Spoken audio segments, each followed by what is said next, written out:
ha, sobra kayong nakakatawa. Sobra. Nakakainis na nakakaawa kayo.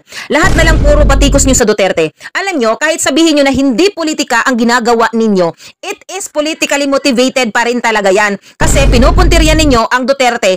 Ang dami namang mga congressman dyan na pwede ninyong imbestigahan. Yung mga projects nila, yung mga nilubog, yung mga gilunop ang ilang lugar, yung mga umiiyak na mga binabaha. No? Bakit puro Duterte dito pa rin sa Davao City ang inaatupag ninyo? Hindi naman kami nilolobog ng baha dito. Wala namang ganon. So unahin ninyo yung mga nilubog sa baha. Diba? Ganyan na ba kalakas talaga ang Duterte dahil threaten kayo sa Duterte? Na hindi nga ninyo maimbestigahan dyan sa Kamara yung mga mali-maletang pera na inihatid sa bahay ni Saldico at ni Martin Romualdez.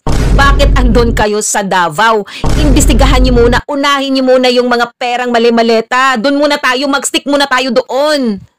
Umabot na rin ang umano'y anomalya ng flood control project sa Davao City. Ibinunyag ngayon ni ACT Teachers Party List Representative Antonio Tino na may 121 kontrata na nagkakahalaga ng 6.6 billion pesos at 80 kontrata rin na may halagang 4.35 billion pesos ang may indikasyon daw ng katiwalian. Basically, nakikita po natin na sa pagsusuri ng mga flood control projects sa Davao at partial pa lamang ito, merong mga nakababahalang indikasyon na hindi regular, no? At maaaring merong possible ghost projects, maaaring clearly merong overpricing, no? At iba pang mga tipo ng anomalya.